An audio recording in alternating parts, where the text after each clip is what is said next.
Atelier de validation de projet par l'ONG Save Children ce jeudi 24 mars 2022 à l'hôtel Imam. Boris y était. Madame Ya, épouse au Bois-Bain, troisième adjointe au maire, représentante du maire Koné Eliassou, maire de la commune de Bondoukou, a félicité et salué cette belle vision qu'a l'ONG Save the Children en faveur des enfants démunis. Je tiens à vous féliciter au nom du conseil municipal. Votre ONG ne cesse d'apporter à l'État ivoirien, notamment au niveau de la protection infantile et de la population vulnérable d'une manière générale. Votre intervention auprès des partenaires étatiques et dans les collectivités décentralisées est fort appréciée par les élus locaux que nous sommes, car elle permet de réduire les vulnérabilités et les contribue à l'amélioration des conditions de vie des populations, surtout des enfants.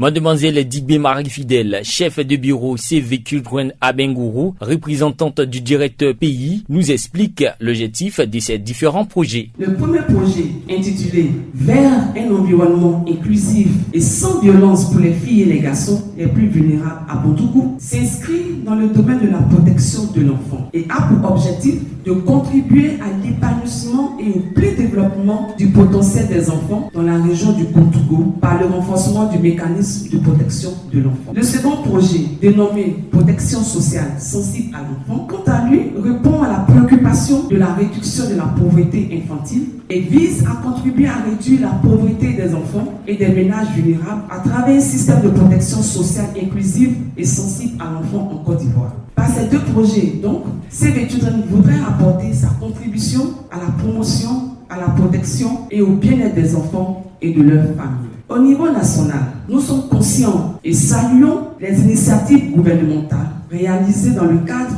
de l'amélioration du cadre de vie des enfants, de leur protection et de leur éducation. Et Save Children voudrait bien s'engager dans ce processus aux côtés du gouvernement. C'est cette volonté qui justifie d'ailleurs cette cérémonie de lancement officiel des 10 projets avec toutes les parties prenantes du projet et les autorités de la région du Bondoukou. Et nous croyons qu'avec les différentes initiatives et la collaboration de tous et de toutes, nous arriverons à donner le sourire à nos enfants et participer ainsi à leur développement et leur plein épanouissement. Monsieur le sous-préfet de Sapli-Sepengo, représentant du préfet de région, préfet du département de Bondoukou, a remercié l'ONG Save Children et a appelé les autres ONG partenaires à s'engager pleinement à la promotion et la protection des enfants.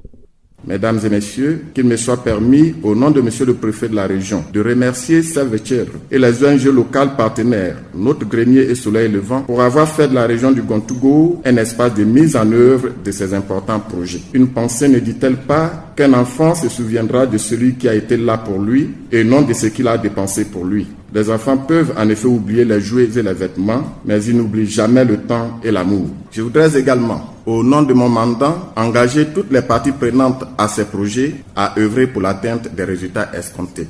Il faut noter que Save Children est une ONG internationale qui a pour vocation l'éducation, la santé et nutrition, la gouvernance des droits de l'enfant, la protection de l'enfant et la réduction de la pauvreté infantile. D'où le lancement de ces deux projets. Ces deux projets ont respectivement une durée de 4 ans allant de janvier 2022 à décembre 2025 et seront implantés dans la région du Gontougo et couvriront les départements du Bondoukou et du Tanda. Reportage Boris le Tranquille pour Radio Zanzan.